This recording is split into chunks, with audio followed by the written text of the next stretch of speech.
हे guys, मैं हूँ Charu. Welcome to law school. मैं आपको लॉ के टॉपिक्स करवा रही हूँ। आगे बढ़ने से पहले चैनल को सब्सक्राइब ज़रूर कर लीजिए और बेल आइकन को दबाना ना भूलें।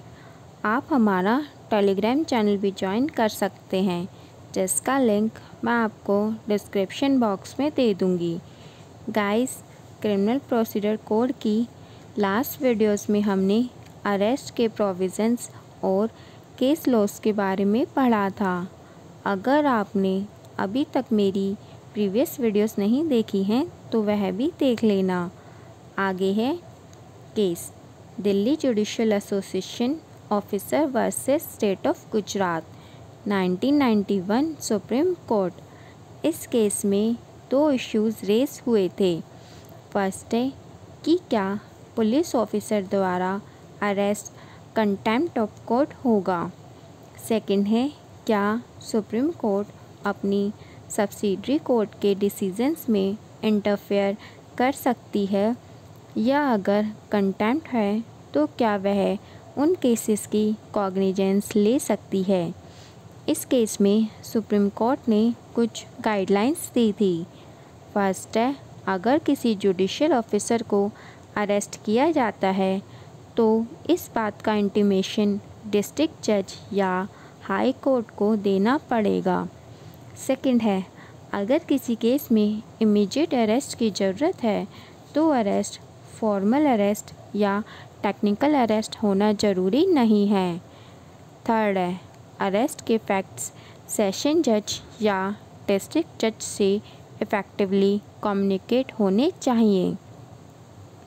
फोर्थ है, अगर किसी जुडिशियल ऑफिसर को अरेस्ट किया गया है तो उसे बिना डिस्ट्रिक्ट जज या सेशन जज की परमिशन के पुलिस स्टेशन नहीं लेकर जाया जा सकता। फिफ्थ है, सभी कम्युनिकेशंस जुडिशियल ऑफिसर को प्रोवाइड करने चाहिए ताकि वह फैमिली मेम्बर्स, लॉयर और डिस्ट्रिक्ट या सेशन जज के साथ कम्युनिकेट कर सके। सिक्स्थ है, लीगल एडवाइज़र की प्रेजेंस के बिना पंचनामा और मेडिकल टेस्ट नहीं होने चाहिए।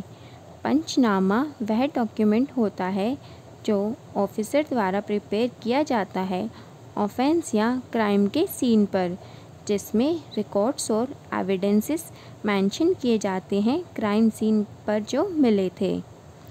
सेवेंथ है, जुडिशियल ऑफिसर को हथकड़ी नहीं लगाई जा सकती, पर अगर किसी पर्सन को एक्सट्रीम थ्रेट है उस ऑफिसर से, सिर्फ उसी केस में जुडिशियल ऑफिसर के अगेंस्ट फोर्स यूज़ किया जा सकता है और उसे हथकड़ी भी लगाई जा सकती है।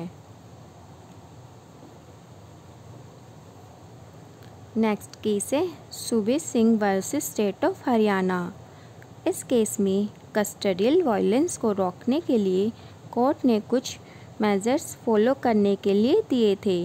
वह हैं, फर्स्ट है, पुलिस ट्रेनिंग होनी चाहिए पुलिस ऑफिसर के इन्वेस्टिगेशन से रिलेटेड माइंडसेट और एटीट्यूड को चेंज करने के लिए, ताकि वह ह्यूमंस के राइट्स को रिकॉग्नाइज एंड रिस्पेक्ट कर सके और इन्वेस्टिगेशन को साइंटिफिक मेथड से कर सके।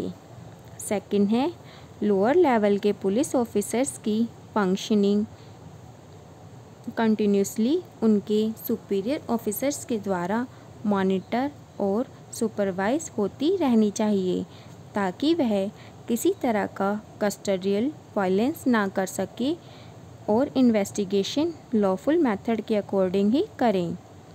थर्ड है, डीके बासु के केस की 11 गाइडलाइंस जो हमने लास्ट वीडियो में पढ़ी थी उसको फॉलो करना।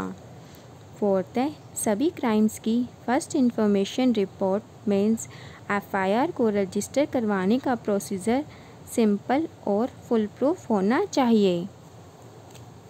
फिफ्थ है, एफआईआर, महजर, इंक्वेस्ट प्रोसीडिंग एक्सेट्रा में मैनिपुलेशन, इंसर्शन, सब्स्टिट्यूशन और एंटीडेटिंग को अवॉइड करने के लिए कंप्यूटराइजेशन, वीडियो रिकॉर्डिंग और मॉडर्न मेथड्स अडॉप्ट करने चाहिए। रिकॉर्ड्स को मेंटेन करने के लिए, ताकि सभी एक्शंस में ट्रांसपेरेंसी बनी रहे। 6 है, एक इंडिपेंडेंट इन्वेस्टिगेशन एजेंसी होनी चाहिए जिसके पास एडिक्वेट पावर हो पुलिस के अगेंस्ट कस्टोडियल वायलेंस की कंप्लेंट की इन्वेस्टिगेशन करने की, ताकि वह केसेस में प्रोसिक्यूशन स्पीडी एक्शन ले सके जब भी ज़रूरी हो।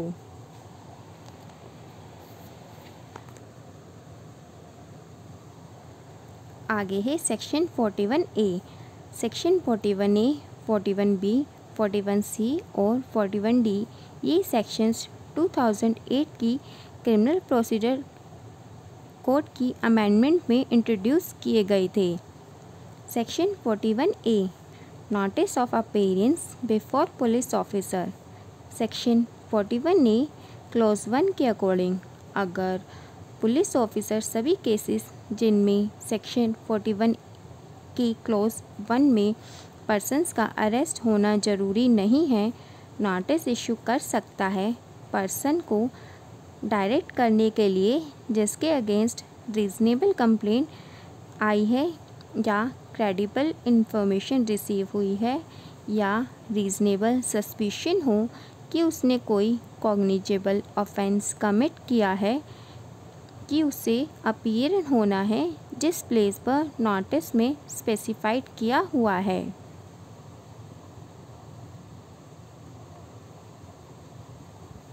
सेक्शन 41A क्लॉज 2 के अकॉर्डिंग, अगर किसी पर्सन को सेक्शन 41A क्लॉज 1 का इशू नोटिस हुआ है तो वह उसकी ड्यूटी बनती है कि वह उस नोटिस के टर्म्स को फॉलो करे।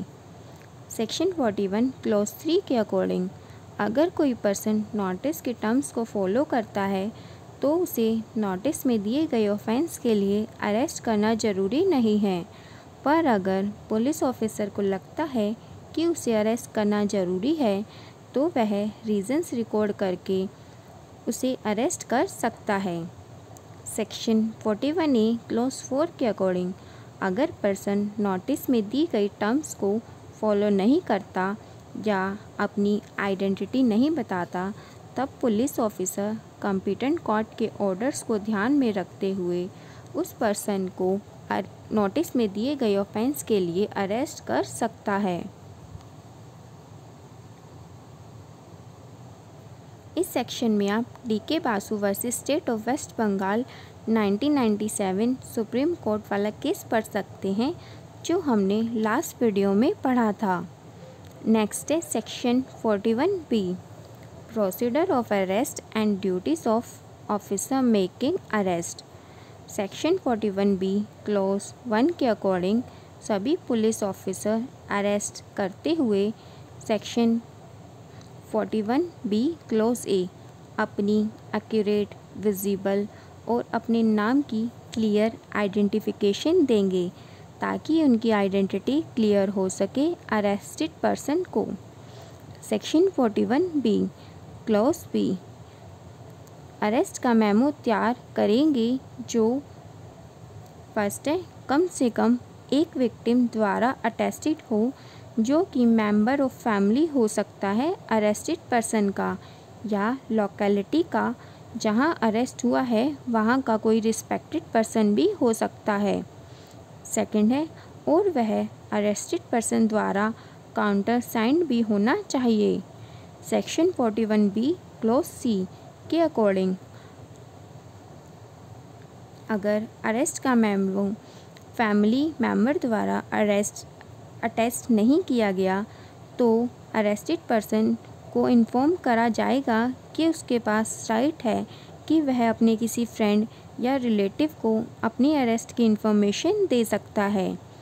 गाइस, आज के लिए इतना ही।